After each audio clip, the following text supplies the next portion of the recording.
各位家長，多謝大家抽空了解學生能力國際評估計劃，學界一般簡稱做 PISA。我係香港大學教育學院嘅林偉業，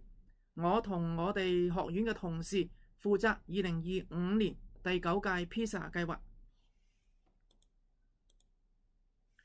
每3至4年一屆嘅 PISA 喺國際上邊係教育界嘅大事。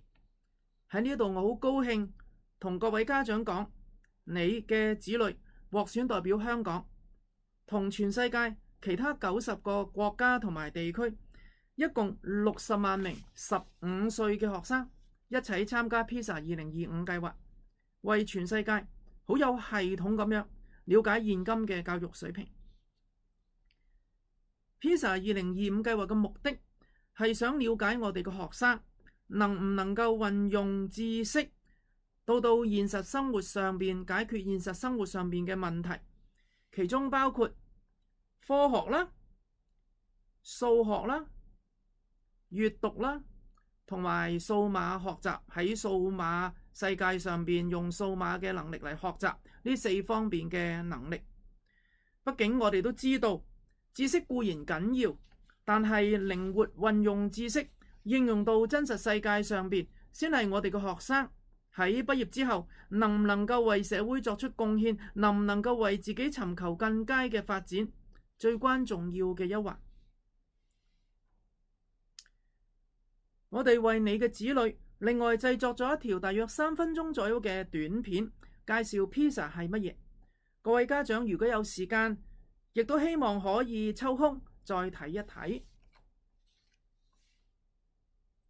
至於我哋呢條片段嘅目的，係希望各位家長同意參加 PISA 2025計劃。參加 PISA 2025好簡單，你嘅子女只需要喺學校安排嘅一個上晝或者下晝參加評估，並且填寫有關學習嘅問卷。佢哋亦都會帶一份家長問卷返屋企，麻煩家長填寫，咁就得啦。點解要填寫問卷呢？因為可以通過分析，等我哋知道有咩因素係能夠幫助我哋嘅學生更好學習，調翻轉又有咩嘢因素反而有礙學生學習嘅。知道呢一啲信息，對於點樣幫助我哋學生更成功學習非常緊要。參加 PISA 2025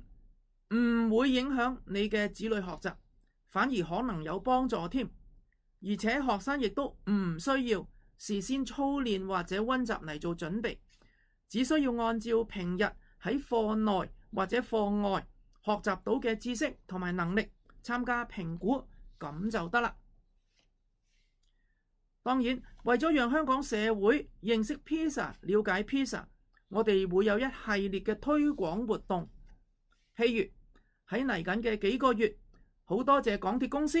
我哋會喺香港唔同嘅港鐵站展板，介紹同埋宣傳 PISA 香港2025計劃。亦都多謝公共圖書館會喺中央圖書館嗰度展覽同 STEM， 即係科學、科技、工程、數學有關嘅書籍。有一啲學校嘅圖書館亦都會有平衡嘅書展活動，希望鼓勵社會，鼓勵我哋嘅學生多讀科學科普嘅書籍。好似圖中呢一間學校就係其中一間啦，佢哋已經開展緊科普書籍嘅展覽。我哋都安排緊一啲講座，譬如學生點樣運用 AI 嚟學習啦。而且我哋好榮幸邀請到天文台前台長岑志明教授，同埋燦爛的中國文明學習平台邱日教授主講有關科學嘅講座。圖書館主任協會為咗4月23日全民閱讀日，亦都同我哋合作開展緊科普閱讀寫作嘅活動。呢一系列推廣嘅活動面向全港嘅社會，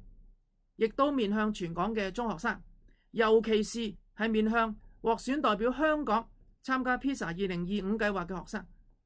當然，參加呢一啲課外活動全屬自願。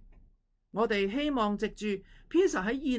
2025年舉行，讓學生啦、讓家長啦、讓社會大眾啦了解科學同埋生活密不可分嘅關係。凡親涉足 PISA 2025計劃嘅，我哋都希望能夠為學生提供 PISA 學習經歷嘅證書。呢一份證書有咩實際嘅用途呢？大家嘅子女好多會喺1-2年之後，又或者2-3年之後報讀大學嘅。喺報大學聯合招生嘅時候，學生可以提交最多10項叫做比賽活動的經驗及成就，簡稱叫做 OEA。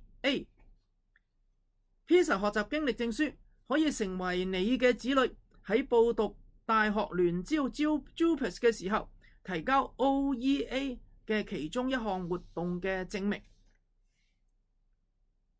除此之外，香港電台好有心，為咗支持推廣 PISA 2025，贊助咗我哋4張第46屆10大中文金曲頒獎音樂會嘅門票，俾我哋做抽獎，